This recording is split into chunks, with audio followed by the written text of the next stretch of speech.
നമ്മൾ മനസ്സിലാക്കേണ്ടത് മഹാനായ ഇബ്നു മസ്ഊദ് റളിയല്ലാഹു അൻഹു പറയാണ്, വ ഇന്ന മൻ ബഅദനാ, ഞങ്ങളുടെ ശേഷം ഒരു സമുദായം വരാനുണ്ട്, ഞങ്ങളുടെ ശേഷം ചില ആളുകൾ വരാനുണ്ട്. അവരുടെ പ്രത്യേകത എന്ത്? യസ്ഹുലു അലൈഹിം ഹിഫ്ളുൽ ഖുർആൻ, ഖുർആൻ മനപ്പാഠമാക്കാൻ അവർക്ക് വളരെ എളുപ്പമായിരിക്കും. 1.5 വർഷം കൊണ്ട് ഹാഫിളുകൾ രംഗത്തിറങ്ങും, 6 മാസം കൊണ്ട് ഹാഫിലീങ്ങൾ ഇറങ്ങും, 3 മാസം കൊണ്ട് ഹാഫിലീങ്ങൾ ഇറങ്ങും, 1 മാസത്തിൽ വരെ ഹാഫിലീങ്ങൾ ഇറങ്ങുന്നുണ്ട്. യസ്ഹുലു അലൈഹിം ഹിഫ്ളുൽ ഖുർആൻ, ഖുർആൻ അവർക്ക് പഠിക്കാനും മനപ്പാഠമാക്കാനും വളരെ എളുപ്പമായിരിക്കും. പക്ഷേ വയസ്ഉബു അലൈഹിമുൽ അമലു ബിഹി, ഖുർആൻ കൊണ്ട് അമൽ ചെയ്യാൻ അവർക്ക് വളരെ പ്രയാസമായിരിക്കുമെന്ന് മഹാനായ ഇബ്നു മസ്ഊദ് റളിയല്ലാഹു അൻഹു പറയുന്നുണ്ട്. ആ ഒരു കാലഘട്ടത്തിലല്ലേ നമ്മൾ ഇവിടെ ഒരുമിച്ച് കൂടിയിട്ടുള്ളത്, ഒരുപാട് ഹാഫിലീങ്ങൾ. പക്ഷെ ആരാണ് ഖുർആനിൽ അധിഷ്ഠിതമായി അമൽ ചെയ്ത് ജീവിക്കുന്നത്? എത്ര പേരുണ്ട്? ചോദിച്ചിട്ടുണ്ടല്ലേ? ആ ചോദ്യം നമ്മുടെ മുന്നിലുണ്ട്. ഇന്ന് കാലഘട്ടത്തിൽ ഹാഫിലിങ്ങൾ കൂടുതലുണ്ട്, പക്ഷെ അതിനനുസരിച്ച് അമൽ ചെയ്യുന്ന എത്ര ആളുകളുണ്ട്? മഹാനായ ഉമർ ഇബ്നുൽ ഖത്താബ് റളിയല്ലാഹു അൻഹു കേൾക്കണം നമ്മൾ മഹാനായ ഉമർ ഇബ്നുൽ ഖത്താബ് റളിയല്ലാഹു അൻഹു, അല്ലാഹുവിന്റെ ഹബീബിന്റെ പ്രിയപ്പെട്ട ഖലീഫ, ഇസ്ലാമിക ചരിത്രത്തിലെ 2ാം ഖലീഫ മഹാനായ ഉമർ ഇബ്നുൽ ഖത്താബ് റളിയല്ലാഹു അൻഹു പരിശുദ്ധമായ സൂറത്തുൽ ബഖറ മനപ്പാഠമാക്കാൻ 12 വർഷം എടുത്തിരുന്നു. കേട്ടോ? കേൾക്കുന്നുണ്ടോ? 12 വർഷമാണ് സൂറത്തുൽ ബഖറ മനപ്പാഠാക്കാൻ ഉമർ തങ്ങൾ എടുത്തത്. നമ്മൾ 1.5 വർഷം കൊണ്ട് ഹാഫിലിങ്ങൾ ഇറക്കാൻ ഓരോ സ്ഥാപനങ്ങൾ 1 വർഷം, 2 വർഷം, 3 വർഷം കൊണ്ട് ഹാഫിലിങ്ങൾ ഇറക്കാൻ. അപ്പൊ ഞാൻ ഈ പറയുന്നതൊന്നും ഹാഫിലിങ്ങൾ ഇറക്കണ്ട എന്നല്ല, അതുകൊണ്ട് ഞാൻ ലാസ്റ്റ് വരെ ഇരിക്കണം എന്ന് പറഞ്ഞു. എന്താണ് ഈ പറയുന്നതെന്ന് മനസ്സിലാക്കണം. മഹാനായ ഉമർ ഇബ്നുൽ ഖത്താബ് റളിയല്ലാഹു അൻഹു 12 വർഷം കൊണ്ടാണ് പരിശുദ്ധമായ സൂറത്തുൽ ബഖറ മനപ്പാഠമാക്കിയത്. എന്നിട്ടോ അദ്ദേഹം പരിശുദ്ധമായ സൂറത്തുൽ ബഖറ മനപ്പാഠമാക്കിയപ്പോ അതിന്റെ പേരിൽ ആടറുത്ത് സമ്മാനം നൽകിയിട്ടുണ്ട്. ആടറുത്തിട്ട് ഇറച്ചി വിതരണം ചെയ്തു. സന്തോഷം കൊണ്ട്, സൂറത്തുൽ ബഖറ മനപ്പാഠമാക്കിയ സന്തോഷം കൊണ്ട്. അതാ പറഞ്ഞത്, ഞങ്ങൾക്ക് ഖുർആൻ മനപ്പാഠമാക്കാൻ പ്രയാസമായിരുന്നു, പക്ഷെ ഖുർആൻ കൊണ്ട് അമൽ ചെയ്യാൻ ഞങ്ങൾക്കൊരു പ്രയാസം ഉണ്ടായിട്ടില്ല. ഇനി നിങ്ങൾ കേൾക്കണം, രോഗികളായ ആളുകൾ, ക്യാൻസർ രോഗികളായ ആളുകൾ, കിഡ്നിയുടെയും ഹാർട്ടിന്റെയും പ്രശ്നമുള്ള ആളുകൾ, ഷുഗറിന്റെയും പ്രഷറിന്റെയും പ്രശ്നമുള്ള രോഗബാധിതരായ ആളുകൾ ഹോസ്പിറ്റലിലേക്ക്, ഏറ്റവും മുന്തിയ ഹോസ്പിറ്റലിലേക്ക് ചെന്ന് ഡോക്ടറെ കണ്ട് ഡോക്ടർ ഒരു മരുന്ന് നൽകി. മരുന്നിന്റെ ലിസ്റ്റ് നൽകി. ആ മരുന്നും ആ ലിസ്റ്റും വീട്ടിൽ കൊണ്ടുപോയി വെച്ചാൽ ആ രോഗിയുടെ അസുഖത്തിന് ശിഫ ലഭിക്കും. നമ്മൾ പറയണം, ആ കസേര ബാക്കിൽ വെക്കരുത്, ഒന്ന് മുമ്പിൽ വെക്കി. കുറെ ലോങ് ആയി പോയിട്ടുണ്ട് സദസ്. ആലോചിക്കണം, നമ്മളൊരു ഹോസ്പിറ്റലിൽ പോവാൻ, എന്തിന്? ക്യാൻസർ ആണ്, അള്ളാഹു നമ്മളെ കാക്കട്ടെ. ഷുഗർ, പ്രഷർ, കൊളസ്ട്രോൾ, ഇങ്ങനെ ഏതെങ്കിലും ഒരു പനി ആയിക്കോട്ടെ, ഏതെങ്കിലും ഒരു അസുഖം കാരണം ഹോസ്പിറ്റലിലേക്ക് പോവാൻ ഡോക്ടർ മരുന്ന് കുറിച്ചു തന്നു. ആ മരുന്നും അതിന്റെ ലിസ്റ്റും വീട്ടിൽ കൊണ്ടുപോയി നമ്മുടെ ടീപ്പോയിൽ വെച്ചാൽ ആ വ്യക്തിയുടെ അസുഖം മാറോ? നിങ്ങൾ പറയും മാറോ? ഇനി വേണ്ട. ആ ലിസ്റ്റ് അദ്ദേഹം ഇങ്ങനെ വായിക്കാൻ, ഡോക്ടർ തന്ന ലിസ്റ്റ് അദ്ദേഹം ഇങ്ങനെ വായിക്കാൻ. ഇതിൽ പാരസിറ്റമോൾ ഉണ്ട്, പെനഡോൾ ഉണ്ട്, അങ്ങനെ മറ്റു ചില കഫ് സിറപ്പ് ഒക്കെ ഉണ്ട്. ഇതൊക്കെ വായിച്ചാൽ അദ്ദേഹത്തിന്റെ രോഗം മാറോ? ഇല്ല. കുടിക്കണം. അതാണ് ഖുർആൻ ഓതിയത് കൊണ്ട് അതിന്റെ പ്രത്യേകമായ മഹത്വം ഒരാൾക്ക് ലഭിക്കില്ല. ഓതിയത് കൊണ്ട് ലഭിക്കില്ല. എങ്ങനെ ഓതണം അതാണ് നമ്മൾ ചർച്ച ചെയ്യുന്നത്. മരുന്ന് ടേബിളിൽ വെച്ചാൽ ശിഫ ലഭിക്കാത്തതുപോലെ മുസ്ഹഫ്, നമ്മുടെ വീടിന്റെ ഷോക്കേസുകളിൽ മനോഹരമായ മുസ്ഹഫുകൾ ഉംറക്ക് പോയി, ഹജ്ജിന് പോയി കൊണ്ടുവന്ന് വെച്ചാൽ അതുകൊണ്ടൊരു നേട്ടമില്ല. ഹാഫിലിങ്ങൾ പഠിച്ച് മനസ്സിലിരുത്തി 30 ജുസും മനപ്പാഠമാക്കി മനസ്സിലിരുത്തി വെച്ചാൽ ഏതുപോലെയായി? ഹോസ്പിറ്റലിൽ പോയി ഡോക്ടറുടെ മരുന്ന് വാങ്ങി വീട്ടിന്റെ ടീപ്പോയിൽ വെച്ചതുപോലെ. ഇനി വായിക്കുന്നുണ്ട്, ഓതുന്നുണ്ട്, പക്ഷെ അതിന്റെ അർത്ഥം എന്തെന്നറിയില്ല, അത് എങ്ങനെ ഓതണമെന്നറിയില്ല, തജ്വീദിന്റെ നിയമം അറിയില്ല. അവൻ എങ്ങനെയാണ് ആ ലിസ്റ്റ് ഇങ്ങനെ വായിക്കാൻ ഇടയ്ക്കിടയ്ക്ക് എടുത്തിട്ട് പാരസിറ്റമോൾ, പെനഡോൾ ഇങ്ങനെ വായിക്കുന്നത് പോലെയാണ്. രോഗം മാറൂല. പക്ഷെ രോഗം എങ്ങനെയാ രോഗം മാറാ? ബിസ്മില്ലാഹിർ റഹ്മാനിർ റഹീം. യാ അയ്യുഹൽ മുസമ്മിൽ قم الليل إلا قليلا نصفه أو انقص منه قليلا أو زد عليه ورتل القرآن ترتيلا.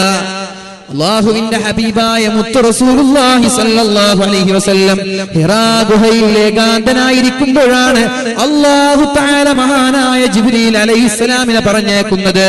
ജിബ്രീൽ അലൈഹിസ്സലാം വന്നിട്ട് ഇഖ്റാ ബിസ്മി റബ്ബിക്കല്ലദീ ഖലഖ, അല്ലാഹുവിന്റെ നാമം കൊണ്ട് ഓതണമെന്ന് പറഞ്ഞപ്പോ അല്ലാഹുവിന്റെ ഹബീബ് പറഞ്ഞു, മാ അന ബിഖാരിൻ, എനിക്ക് ഓതാൻ അറിയില്ല.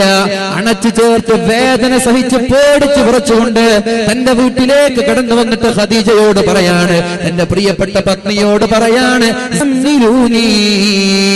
ഖദീജ എന്നെ ഒന്ന് പുതപ്പിട്ട് മൂടണേ, എന്നെ ഒന്ന് പുതപ്പിട്ട് മൂടണേ എന്ന് ഖദീജ ബീവിയോട് പറഞ്ഞപ്പോ ഖദീജ ബീവി മുതപ്പിട്ട് മൂടിക്കൊടുത്തു. അപ്പോഴാണ് അല്ലാഹു തആല ഒരു ആകുന്നത്, അയ്യുഹൽ മുസ്സമ്മിൽ, ഓ മൂടി പുതച്ചുറങ്ങുന്ന മനുഷ്യ, ഓ മൂടി പുതച്ചുറങ്ങുന്ന നബിയേ, ഉമില്ലൈല ഇല്ലാ ഖലീല, ഉറങ്ങാനല്ല സമയം, രാത്രി ഒന്നെണീറ്റിട്ട് തഹജ്ജുദ് നിസ്കരിക്കണം. നബി തങ്ങൾക്ക് തഹജ്ജുദ് നിർബന്ധമായിരുന്നു. നബി തങ്ങൾ 9 കല്യാണം കഴിച്ചു എന്ന് പറഞ്ഞിട്ട് ചില ആളുകൾ ഇങ്ങനെ ആഘോഷിക്കാറുണ്ട്. അത് ദീനിന്റെ ഭാഗമാണ്. ഏതുപോലെ തഹജ്ജുദ് നബി തങ്ങൾക്ക് നിർബന്ധമായിരുന്നു, നമ്മൾക്ക് നിർബന്ധമില്ല. നമ്മൾ തഹജ്ജുദ് നിസ്കരിക്കാതെ ഉറങ്ങിയാൽ കുറ്റം കിട്ടൂല, നിസ്കരിച്ചാൽ കൂലി കിട്ടുന്നുള്ളൂ. നിസ്കരിക്കാതെ ഉറങ്ങിയാൽ കുറ്റം കിട്ടൂല. നബി തങ്ങൾക്ക് അങ്ങനെയല്ല, തഹജ്ജുദ് നിർബന്ധമായിരുന്നു. ഖുമില്ലൈല ഇല്ലാ ഖലീല, രാത്രിയിൽ തഹജ്ജുദ് നിസ്കരിക്കണം നബിയെ. നിസ്ഫഹു അവ്ഖുസ് മിൻഹു ഖലീല, രാത്രി നമ്മളൊക്കെ എണീറ്റ് ബാങ്കിന്റെ ഒരു 15 മിനിറ്റ് മുമ്പ് എണീക്കുന്നത് പോലെയല്ല അല്ലാഹുവിന്റെ ഹബീബിനോട് നിസ്കരിക്കാൻ പറഞ്ഞത്, നബിയോട് പറഞ്ഞത് നിസ്ഫഹു, രാത്രി നേരെ പകുതിയാക്കി പകുതി ഭാഗം തഹജ്ജുദിന് വേണ്ടി ചെലവഴിക്കണമെന്ന് അല്ലാഹു പറഞ്ഞു. അല്ലെങ്കിൽ അല്പം കുറച്ചോ കുഴപ്പമില്ല, ഒരു 6 മണിക്കൂറാണെങ്കിൽ 1 മണിക്കൂറൊക്കെ കുഴക്കുന്നതിന് കുഴപ്പമില്ല, ഒരു 5 മണിക്കൂറൊക്കെ തഹജ്ജുദ് നിസ്കരിക്കാം. ഔസിദ് അലൈഹി വറത്തിലിൽ ഖുർആന തർതീല, നബിയെ അല്ലെങ്കിൽ രാത്രിയുടെ പകുതിയെക്കാളും കൂടുതൽ നിസ്കരിക്കണേ നബിയെ, കുറച്ചല്ല, രാത്രിയുടെ പകുതിയെക്കാളും കൂടുതൽ തഹജ്ജുദ് നിസ്കരിക്കണമെന്ന് അല്ലാഹു കൽപ്പന നൽകിയിട്ട് അല്ലാഹുവിന്റെ ഹബീബിനോട് പറയുന്നു, വറത്തിലിൽ ഖുർആന തർതീല, ഖുർആൻ ഓതുമ്പോൾ വളരെ മനോഹരമായിട്ടാണ് ഓതേണ്ടത്. ഖുർആൻ എങ്ങനെ ഓതേണ്ടത്? യാസീനുൽ ഖുർആനിൽ മിനൽ മുർസലീൻ എന്ന പോക്കാണ്. നല്ല സിയാറത്തിനൊക്കെ പോയാ പഠിച്ചോ ഇതെപ്പോ തീരാ, ഇതൊന്നും എങ്ങനെ തുർജാഉൻ ലകച്ച പോക്ക് അല്ലേ, 140 വട്ടം 140 സ്പീഡിലൊക്കെ പോവാ. കേൾക്കണം ഹദീസ്, കേൾക്കണം നമ്മൾ. റുബ്ബതാലിൽ ഖുർആനി വൽ ഖുർആനു യൽഅനു, എത്രയെത്ര ഖുർആൻ ഓതുകാരാണ്, എത്ര ആളുകളാണ് ഖുർആൻ ഓതുന്നത്, പക്ഷേ ഇലൈഹി തുർജഊൻ എന്ന് ഓതി നിർത്തി മുസ്ഹഫ് പൂട്ടി വെക്കുമ്പോഴേക്കും ഖുർആൻ അയാളെ ശപിച്ചുകൊണ്ടിരിക്കുന്നു എന്ന് അസറുകളിൽ കാണാൻ പറ്റും. ഖുർആൻ ഓതിയത് എന്തിന്? കൂലി കിട്ടാൻ.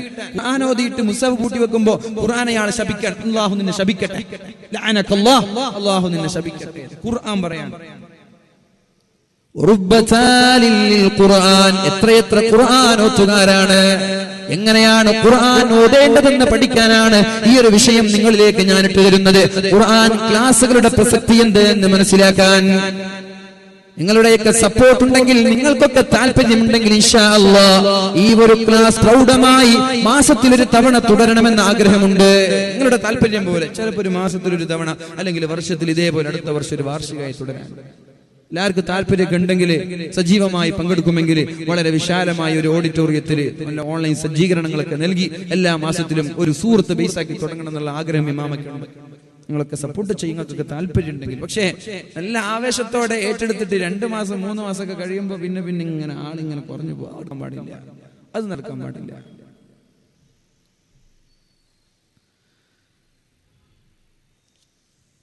നിങ്ങളുടെ താല്പര്യം ഉണ്ടെങ്കിൽ അറിയിക്കും ഇൻഷാ അല്ലാഹ്, അല്ലാഹു തൗഫീഖ് ചെയ്യട്ടെ. അപ്പോൾ നമ്മൾ ഖുർആൻ ക്ലാസുകളുടെ പ്രസക്തി എന്ത് അത് നമ്മൾ മനസ്സിലാക്കണം. ഖുർആൻ, എത്ര ഖുർആൻ ഓതുകാരാണ്, എത്ര ആളുകളാണ് ഖുർആൻ ഓതുന്നത്. വൽ ഖുർആനു യൽഅനു, പക്ഷേ അയാളെ ഖുർആൻ ശപിച്ചുകൊണ്ടിരിക്കുകയാണ്, ഖുർആൻ അയാളെ ശാപിച്ചുകൊണ്ടിരിക്കുകയാണ് എന്ന് മഹാന്മാരായ ആളുകൾ, പണ്ഡിതന്മാർ അസറുകളിലൂടെ പഠിപ്പിക്കുന്നുണ്ട്. ചില അസറുകളിൽ കാണാം. ഇത് ഏത് ഓത്തുകാരാ? നമ്മളെ പോലെയുള്ള ഓത്തുകാര്. എങ്ങനെ? യാസീനോദാണ്. യാസീനുൽ ഖുർആനിൽ ഹകീം ഇന്നക ലമിനൽ മുർസലീൻ അലാ സിറാത്തിൻ മുസ്തഖീം. ഖുർആൻ ഓതി തുർജഅനെത്തിയുമ്പോൾ ഖുർആൻ നീ നശിച്ചു പോട്ടെ, അല്ലാഹു കാക്കട്ടെ. ഇസ്തിഗ്ഫാർ ചെല്ലേണ്ട ഓത്താണ് പല ആളുകളും. ഖുർആൻ ഓതി മുസാഫുട്ടിയുടെ അസ്തഗ്ഫിറുല്ലാഹ് നീ പുറത്തു തരണേ എന്ന രീതിയിൽ പ്രാർത്ഥിക്കേണ്ട ഓത്തുകളാണ് നമ്മുടെ പല ആളുകളുടെയും ഓത്ത്. ഒരു ഉദാഹരണം ഞാൻ പറയാം. യാസീൻ ഓതാൻ ബിസ്മില്ലാഹിർ റഹ്മാനിർ റഹീം യാസീൻ ഇങ്ങനെ ഓതേണ്ടതിന് പകരം ഒരാൾ ഓതാണ് യാസീൻ.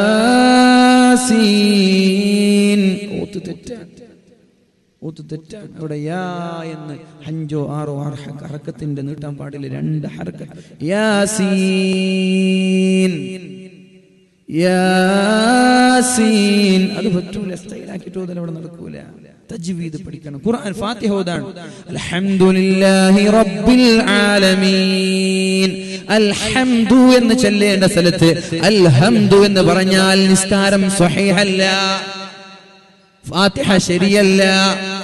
അർറഹ്മാനിർ റഹീം. റഹീം റ എന്ന് പറയേണ്ടിട്ട് റോ എന്ന് പറയുന്നൊരു സ്വഭാവമുണ്ട്. അർറഹ്മാനിർ റഹീം. ചില ആളുകൾ അങ്ങനെ ഓതാ, നമ്മളൊക്കെ അങ്ങനെ ഓതാ അർറഹ്മാനിർ റഹീം. അത് റോ എന്നാണ് വരിക. റഹ്മാൻ റഹീം എന്ന് അതല്ല, തെറ്റാണ്. അർറഹ്മാനിർ റഹീം അർറഹ്മാനിർ റഹീം.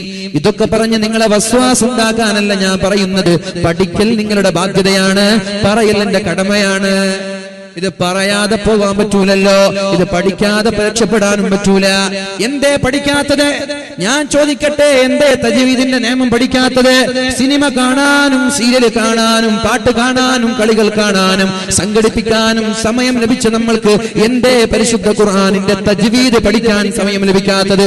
അല്ലാഹുവിന്റെ കോടതിയിൽ ഇതിന് സമാധാനം പറയാൻ പറ്റുമോ ഇല്ലേ എന്ന് സ്വന്തമായിട്ടൊന്ന് ആലോചിക്കണം. പറയാൻ പറ്റോ? സമയം കിട്ടിയിട്ടില്ല എന്ന് പറയാൻ പറ്റോ? വയസ്സന്മാരെ, നിങ്ങളുടെ സമയമൊന്നും കഴിഞ്ഞിട്ടില്ല. ഒന്ന് മദീനയിൽ പോവുക, ഉംറക്ക് പോയാൽ മദീനയിൽ ചെന്നാൽ മഗ്രിബ് നിസ്കാരം കഴിഞ്ഞിട്ട് മദീന പള്ളിയിൽ മസ്ജിദുൻ നബവിയുടെ സഫുകളിലൂടെ ഒന്നിങ്ങനെ നടന്നു നോക്കുക. വലിയ വലിയ വലിയ വലിയ താടി നരച്ച മുടി, നരച്ച മുഖം, ചുഞ്ഞ കൈകളിൽ ഒന്നുവടിയുമായി നടക്കുന്ന ആളുകൾ അവിടെ നിന്ന് ഖുർആൻ പഠിക്കുന്ന രംഗങ്ങൾ കാണാൻ പറ്റും മസ്ജിദുൻ നബവിയിൽ.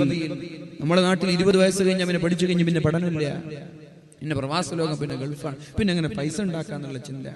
അള്ളാന്റെ മുമ്പിൽ ഇത് എക്സ്ക്യൂസ് പറയാൻ പറ്റൂല. മുഅ്മിനീങ്ങളെ, പഠിക്കാനുള്ള സൗകര്യം നമ്മുടെ മുന്നിലുണ്ട്, പഠിക്കാനുള്ള അവസരം നമ്മുടെ മുന്നിലുണ്ട്. നഷ്ടപ്പെടുത്തിയത് നമ്മുടെ നഷ്ടമാണ്.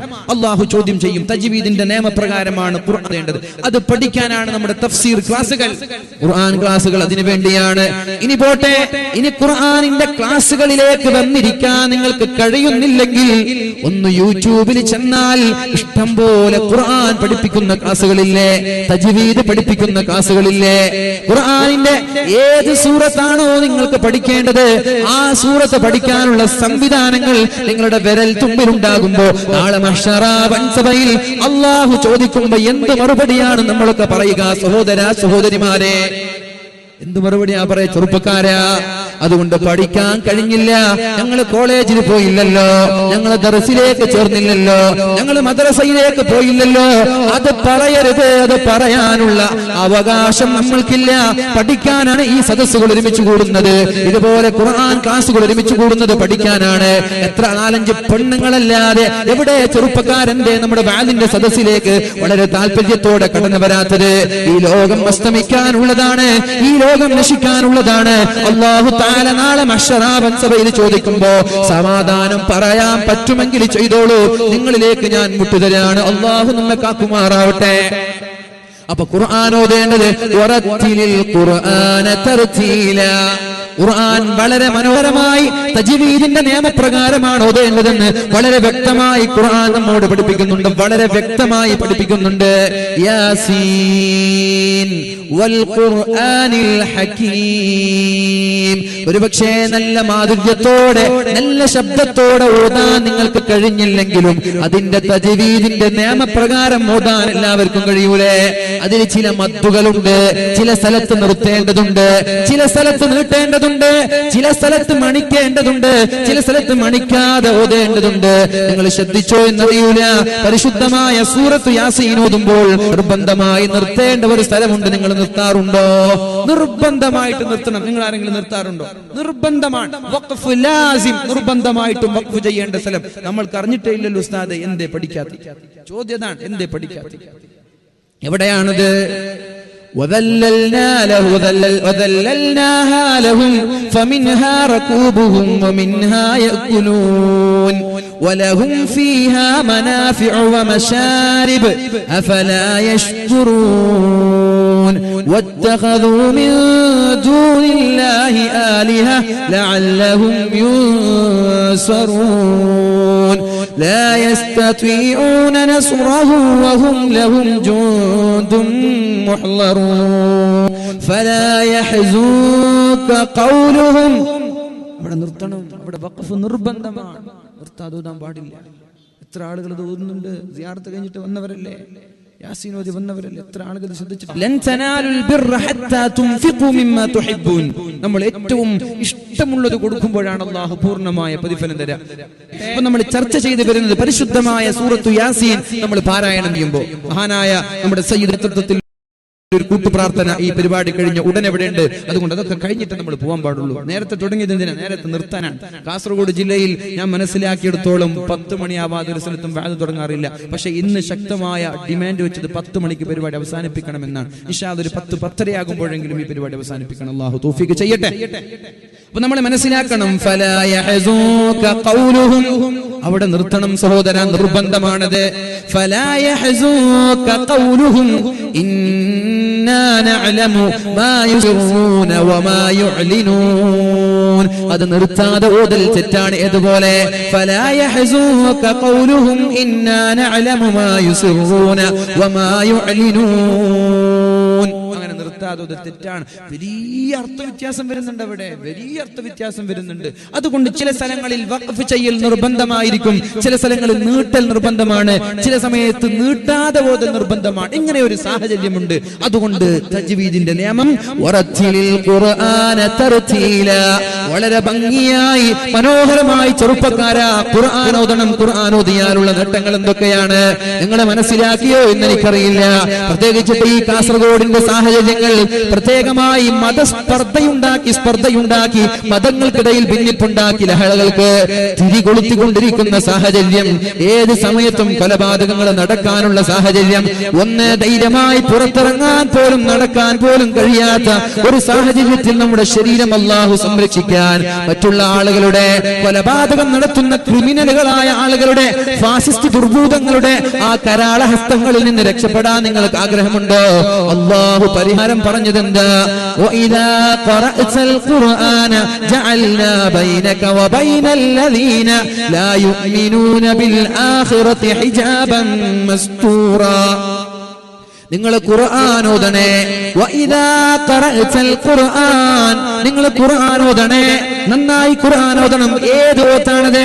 അൽഹംദുലില്ലാഹി റബ്ബിൽ ആലമീൻ അർറഹ്മാനിർ റഹീം മാലികി യൗമിദ്ദീൻ. അതല്ല മുഅ്മിൻ. അൽഹംദുലില്ലാഹി റബ്ബിൽ ആലമീൻ അർറഹ്മാനിർ റഹീം മാലികി യൗമിദ്ദീൻ ഇയ്യാക നഅ്ബുദു വ ഇയ്യാക നസ്തഈൻ. നമ്മൾ ഓതലെങ്ങനെ? അൽഹംദുലില്ലാഹി റബ്ബിൽ ആലമീൻ അർറഹ്മാനിർ റഹീം. സ്പീഡ് ഓതുമ്പോൾ തെറ്റുപറ്റിയ പ്രശ്നമാണ്. സ്പീഡ് ഓതിയത് കൊണ്ടൊന്നും കുറ്റം മുട്ടൂല. സ്പീഡ് തജ്വീദിന്റെ നിയമപ്രകാരം ഓതി അതിനും കൂലിയുണ്ട്, ഇല്ല എന്നല്ല. പക്ഷെ ഓതേണ്ടത് എങ്ങനെ ഓതിയാലാണ് ഇതൊക്കെ നമ്മൾക്ക് ലഭിക്കുക? ഇതിന്റെ ഓഫർ എന്താ? നിങ്ങൾ ഖുർആൻ ഓതിയാൽ നിങ്ങളെ തൊടാൻ ഒരു ശക്തിക്കും കഴിയില്ല എന്നാണ് ഖുർആനിന്റെ താക്കീതാണ്, ഖുർആനിന്റെ മുന്നറിയിപ്പ്, സന്തോഷ വാർത്തയാണ്. وإذا قرأت القرآن جعلنا بينك وبين الذين لا يؤمنون بالآخرة حجابا مستورا. നിങ്ങൾ ഖുർആൻ ഓതിയാൽ, പരിശുദ്ധമായ ഖുർആൻ നിങ്ങൾ പാരായണം ചെയ്താൽ, നിങ്ങളുടെയും അല്ലാഹുവിനെ കൊണ്ട് വിശ്വസിക്കാത്ത ആളുകളുടെയും ഇടയിൽ ഞാനൊരു മറയിട്ട് തരാം, ഒരു ഹിഡൻ സ്ക്രീൻ. ഹിജാബൻ മസ്തൂറ എന്ന് പറഞ്ഞാൽ ഹിഡൻ സ്ക്രീൻ, നിങ്ങൾക്ക് കാണൂല. അങ്ങനെ ഒരു നിങ്ങൾ ആക്രമിക്കാൻ വേണ്ടി ഒരാൾ വരാൻ, പക്ഷേ ആക്രമിക്കുന്ന കാണാൻ പറ്റാത്ത രീതിയിൽ ഒരു മറ അല്ലാഹു നൽകും. അല്ലാഹു നൽകട്ടെ, അല്ലാഹു നൽകട്ടെ. അല്ലാഹുവിന്റെ ഹബീബായ മുത്തു റസൂലുള്ളാഹി സ്വല്ലല്ലാഹു അലൈഹി വസല്ലമ തങ്ങളും മഹാനായ സിദ്ദീഖുൽ അക്ബർ റളിയല്ലാഹു അൻഹു ഒരു സ്ഥലത്തിരിക്കുമ്പോഴല്ലേ അബൂലഹബിന്റെ ഭാര്യ ഉമ്മു ജമീൽ കടന്നു വരുന്നത് ശക്തമായ മൂർച്ചയുള്ള പാറക്കല്ലുമായി അല്ലാഹുവിന്റെ ഹബീബിനെ വധിക്കാൻ വേണ്ടി കടന്നു വരുന്നത്. സിദ്ദീഖ് തങ്ങൾ പറഞ്ഞു, നബിയെ കാര്യം പ്രശ്നമാണ്, പെണ്ണ് അല്പം ചൂട്ടിലാണ്, ദേശത്തിലാണ്, അതുകൊണ്ട് കാര്യം കഷ്ടമാണ്, നബിയെ രക്ഷപ്പെടല്ലേ, നബിയെ പ്രശ്നമാവല്ലോ. അപ്പൊ നബി തങ്ങൾ പറഞ്ഞ മറുപടി ഉണ്ട്, സിദ്ദീഖ് ആ പെണ്ണെന്നെ കാണൂല, ആ പെണ്ണെന്നെ കാണൂല. ഉമ്മു ജമീൽ എന്ന് പറയുന്ന അബൂലഹബിന്റെ ഭാര്യ തന്റെ കയ്യിൽ മൂർച്ചയുള്ള പാറക്കലുമായി നബി തങ്ങളെ വധിക്കാൻ വേണ്ടി കടന്നു വന്നതാണ്. സിദ്ദീഖ് തങ്ങൾ ഇരിക്കുന്നുണ്ട്, അള്ളാഹുവിന്റെ ഹബീബ് ഇരിക്കുന്നുണ്ട്. എന്നിട്ട് സിദ്ദീഖ് തങ്ങളോട് ചോദിക്കുകയാണ്, ഐന സാഹിബുക്, എവിടെ നിന്റെ ചങ്ങാതി, എവിടെ നിന്റെ കൂട്ടുകാരൻ, എവിടെ നിന്റെ മുഹമ്മദ്? സിദ്ദീഖ് തങ്ങൾ ചോദിച്ചു, എന്തേ? എന്റെ ചങ്ങാതി എന്നെ ആക്ഷേപിച്ചുവല്ലോ, എന്റെ ഭർത്താവിനെ ആക്ഷേപിച്ചുവല്ലോ. എന്റെ ചങ്ങാതിയോ? എന്റെ ചങ്ങാതി അങ്ങനെ ആളുകൾ ആക്ഷേപിക്കില്ലല്ലോ. അല്ലല്ലോ, ആക്ഷേപിച്ചിട്ടുണ്ടല്ലോ. അതെന്റെ ചങ്ങാതി ആക്ഷേപിച്ചതല്ല, അത് അള്ളാഹു ആക്ഷേപിച്ചതാണ്. എന്റെ ചങ്ങാതി അങ്ങനെ ആക്ഷേപിക്കൂല, അള്ളാഹു ആക്ഷേപിച്ചതാണ്. തബ്ബത് യദാ അബീ ലഹബിൻ വതബ്, അബൂലഹബും അബൂലഹബിന്റെ ഭാര്യയും നശിച്ചിരിക്കുകയാണ്. സയസ്ലാ നാറാ ദാത ലഹബ്, ആളിക്കത്തുന്ന തീയിൽ, ആളിക്കത്തുന്ന നരകത്തിൽ രണ്ടുപേരും പ്രവേശിക്കുക തന്നെ ചെയ്യുമെന്ന് അല്ലാഹു തആല ഖുർആനിൽ ആയത്തിറക്കിയപ്പോഴാണ് ആ മക്ക എന്ന് പറയുന്ന പട്ടണത്തിൽ, മക്ക എന്ന് പറയുന്ന ഗ്രാമത്തിൽ അഭിമാന പ്രശ്നമുണ്ടായി. ഹബീബിനെ വധിക്കാൻ വേണ്ടി കടന്നു വന്നപ്പോഴാണ് ജഅൽനാ ബൈനക വബൈനൽ ലദീന ലാ യുഅ്മിനൂന ബിൽ ആഖിറതി ഹിജാബ